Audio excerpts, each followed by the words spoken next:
J'espère que vous allez bien. De mon côté, ça va pour le mieux. Je suis très heureux de devoir partager avec vous une nouvelle thématique, cette fois-ci portant différence entre assujetti et redevable légal en matière de TVA. Pour aborder ce thème, nous procéderons en trois grandes étapes. La première consistera à définir la notion d'assujetti ou de personne imposable. Ensuite, nous présenterons la notion de redevable et enfin, nous établirons clairement la différence entre un assujetti et un redevable légal en matière de TVA. Si vous êtes bien installé, sans plus tarder, nous allons démarrer. Commençons par dire que la notion d'assujetti, donc un assujetti en matière de TVA ou alors un assujetti tout simplement pourra être défini comme une personne visée par un impôt. Donc, un assujetti pourra aussi être défini comme une personne sur qui va peser, sur qui pèse l'obligation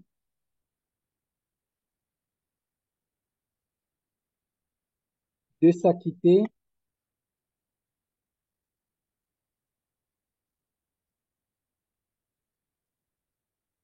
d'un impôt ou d'une d'une taxe. Donc, voilà comment nous allons définir de façon assez simple la notion d'assujetti ou encore de personne,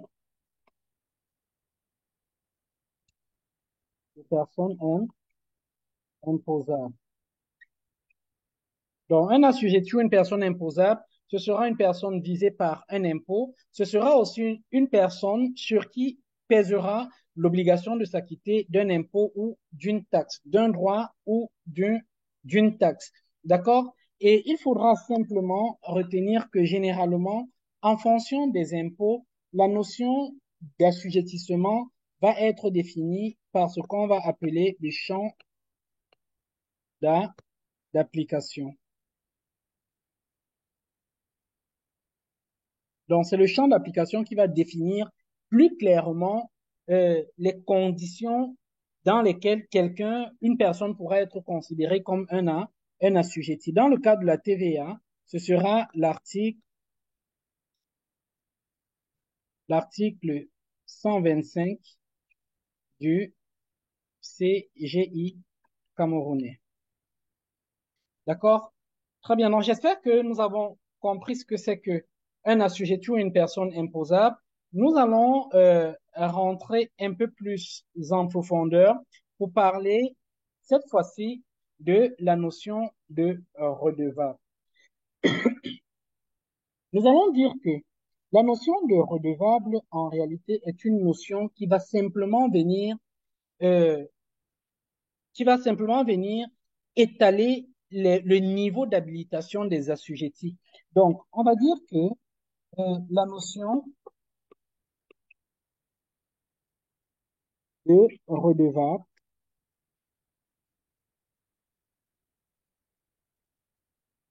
vient établir ou définir les habilitations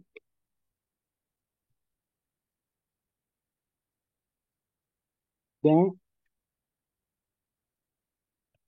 assujetti.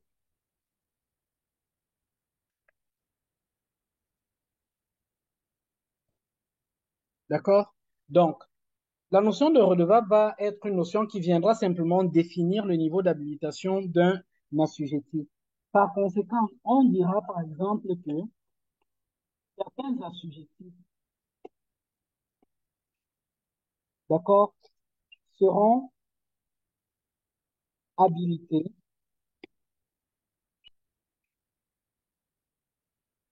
à supporter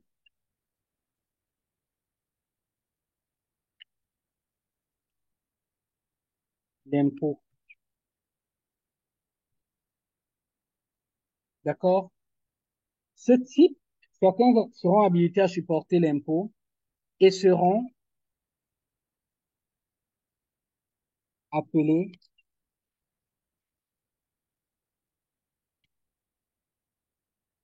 redevables réels. Donc, les assujettis qui seront habilités à supporter la charge de l'impôt, d'accord, à supporter la charge, ça c'est important, à supporter la charge de l'impôt, d'accord, seront appelés des redevables réels. Par contre, les assujettis sont des assujettis qui seront, eux, habilités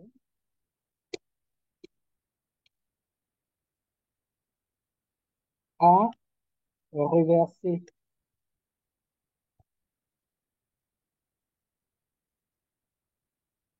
l'impôt au trésor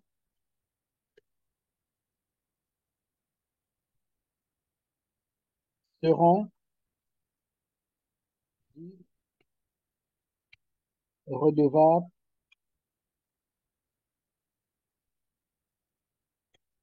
légaux. D'accord? Donc, les assujettis qui auront l'habilitation à pouvoir reverser eux-mêmes l'impôt au trésor seront des redevables légaux. Donc, voilà donc ce qu'on peut dire en ce qui concerne la notion de redevable. Le redevable, le redevable, en fait, la notion de redevable va simplement venir définir le niveau d'habilitation d'un assujetti. Et vu sous cet angle, un assujetti peut avoir l'habilitation de supporter l'impôt, d'accord? Et comme il peut avoir une autre habilitation, celle de reverser l'impôt. Donc, quand on a compris ça, en fait, cette notion nous permettra de façon plus étendue de classifier sur le plan juridique les impôts. On dira par exemple d'un impôt direct que ce sera un impôt pour lequel euh, impôt, impôt direct sera un impôt pour lequel le redevable réel que je vais appeler RR sera aussi le redevable légal que je vais appeler REL. Donc, un impôt sera dit direct, d'accord, lorsque le redevable réel sera aussi le redevable légal. Par contre, un impôt sera dit indirect lorsque le redevable réel sera différent du redevable légal. Donc, vous comprenez très bien quelle est l'importance de la notion de redevable. D'accord? Donc, le redevable, la notion de redevable renvoie simplement à la notion d'habilitation.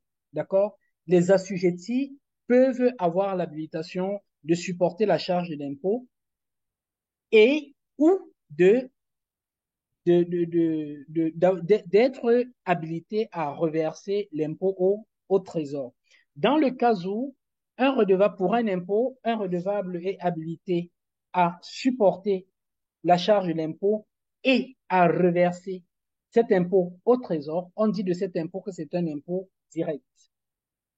Dans le cas où, pour un impôt, l'assujetti est simplement habilité à reverser l'impôt au trésor sans être habilité à supporter cette charge. On dira pour ce type d'impôt que c'est un impôt indirect et comme exemple, on a la TVA. D'accord? Très bien. Donc, voilà ce qu'on peut donc se dire de la notion de redevable.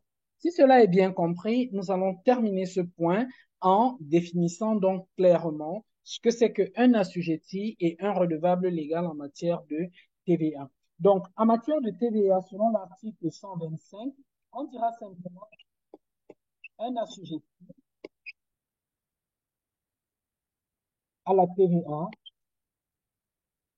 d'accord, sera en fait tout simplement des personnes, toute personne réalisant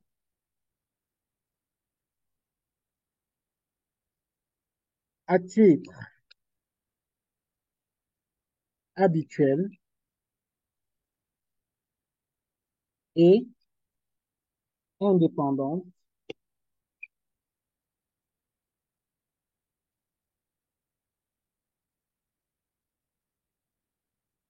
une activité ou alors des activités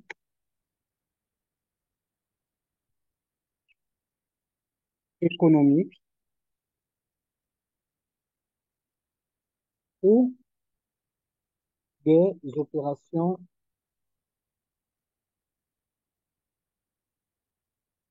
imposables au Cameroun. Donc, voilà comment on va définir un assujetti à la TVA. Donc, un assujetti à la TVA sera toute personne réalisant à titre habituel et de façon indépendante des activités économiques.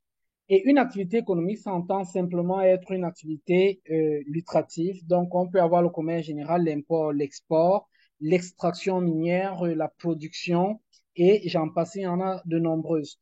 Ou encore, tout simplement, réalisant des opérations imposables au Cameroun.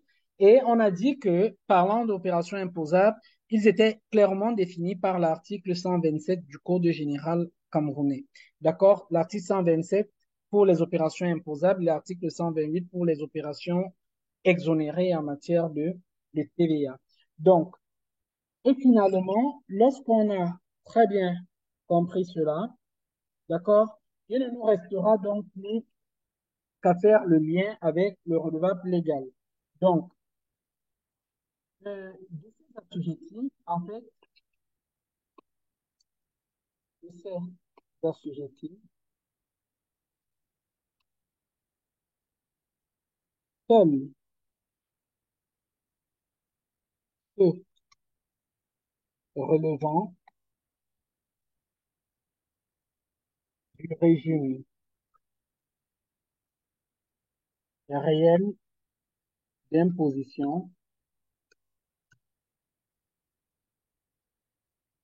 c'est-à-dire réalisant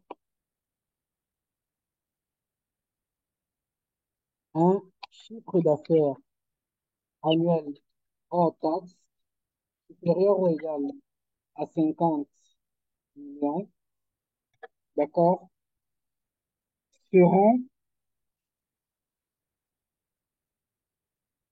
des redevables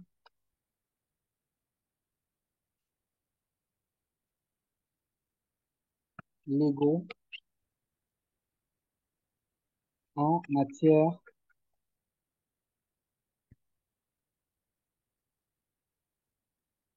de TVA, c'est-à-dire habilités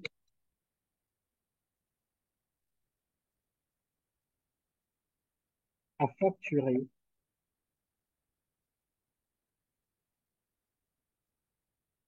collecter et surtout reverser la TVA au trésor. Très bien. Donc, voilà donc ce qu'on peut se dire. Donc, les assujettis en matière de TVA seront donc les personnes qui réalisent à titre habituel et de façon indépendante des activités économiques et des opérations imposables au Cameroun. Et parmi ces assujettis, seuls ceux relevant du régime du réel, c'est-à-dire des personnes qui réalisent un chiffre d'affaires annuel hors taxe supérieur ou égal à 50 millions, seront en fait des redevables légaux en matière de TVA.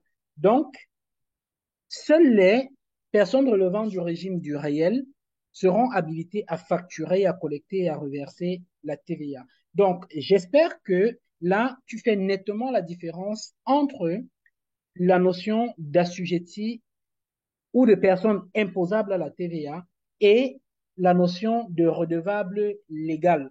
J'espère que tu fais aussi la différence entre le régime d'imposition en matière de TVA et l'assujettissement à la TVA. Donc, le régime d'imposition va simplement venir définir les personnes qui sont habilitées à reverser, à collecter, à facturer la TVA.